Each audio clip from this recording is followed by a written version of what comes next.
ஐயா புதுமை தேனி மா அன்பழகன் அவர்களது திடீர் மறைவு நம் அனைவருக்குமே ஒரு பெரும் துயரத்தை அளித்திருக்கிறது. ஐயா அன்பழகன் அவர்கள் 30க்கும் மேற்பட்ட அற்புதமான நூல்களை எழுதியவர்.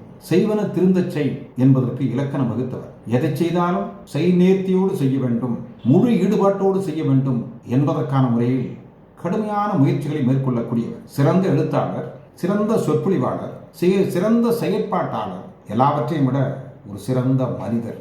அவரிடத்தில் ஏறத்தாழ 13 ஆண்டு காலத்திற்கு மேல் பழகுகிற வாய்ப்பு நமக்கு கிடைத்தது. ஈரோடு மக்கள் சிந்தனை பேரவையின் சார்பாக நடைபெற்ற பாரதி விழாவிலே பங்கேற்று பாரதி இறுதி பேருரையாற்றிய ஈரோடு கருங்கல் பாளையம் நூலகத்தில் பாரதி சுடரேற்றி அற்புதமானது ஒரு உரை நிகழ்த்தினார். மக்கள் சிந்தனை பேரவையின் வெள்ளி விழா நிகழ்வில் சிறப்பு விருந்தினராக பங்கேற்று அயல் நாடுகளிலே இருந்து வந்திருந்த அத்தனை பேருக்கும் தலைமையேற்று அற்புதமான உரையை நிகழ்த்தியவர் மா அன்பழகன் ஐயா அவர்கள். அது மட்டுமல்லாமல் சிங்கப்பூர் நான் பலமுறை வந்த போதெல்லாம் ஒரு இளைஞரை போல, நம்மோடு கூட படித்தவரை போல, சம வயதுள்ளவரை போல அங்கும் இங்கும் உடன் வந்து பல இடங்களை கொண்டு போய் காட்டி நல்ல விளைவுகளை சமூகத்தை ஏற்படுத்த வேண்டும் என்ற முறையிலே உடனிருந்து பணியாற்றியவர். எல்லாவற்றையும் விட நல்ல விருந்தோம்பல் பண்பு மிக்கவர்.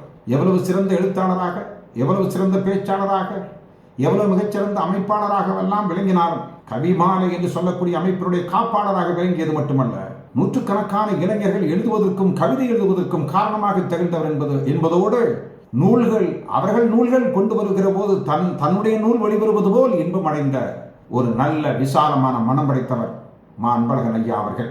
அவர் இறுதி நிகழ்வு சிங்கப்பூரில் நடந்தபோது நான் அந்த வரிசையிலே நின்று மாலை வைத்து மரியாதை செலுத்துகிற அந்த நிகழ்வுக்கு சென்ற போது நான் இளைஞர்கள் வரிசையாக நின்ற காட்சி, கதறி எழுத காட்சியை நான் கண்ணிலே கண்டு கலங்கிவிட்டேன். அது மட்டுமல்ல, அவ்வாறான முறையிலே வரிசையாக செல்கிற போது இவர் சிறந்த மனிதர், இவர் நல்ல மனிதர் என்று தன்னெழுச்சியாக அனிச்சை செயலாக அவர்களெல்லாம் முணுமுணுத்துக் கொண்டு சென்ற காட்சியை நான் நேரில் பார்த்தேன். அவ்வளவு சிறந்த ஒரு மனிதரை நாம் இழந்திருக்கிறோம்.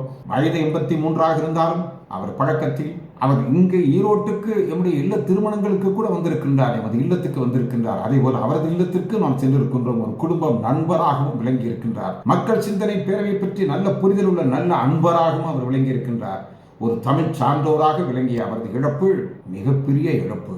அது சிங்கப்பூர் தமிழர்களுக்கு மட்டுமல்ல, ஒட்டுமொத்தமான தமிழ் உள்ள மிக்க அனைவருக்குமான இழப்பு. அவர் குடும்பத்தாருக்கும் சிங்கப்பூரில் இருக்கிற தமிழ் அமைப்பினர் அனைவருக்கும் ஆழ்ந்த இரங்கலை, அவருக்கு வீர வணக்கத்தை மக்கள் சிந்தனை பேரவையின் சார்பில் தெரிவிக்கின்றோம். வணக்கம்.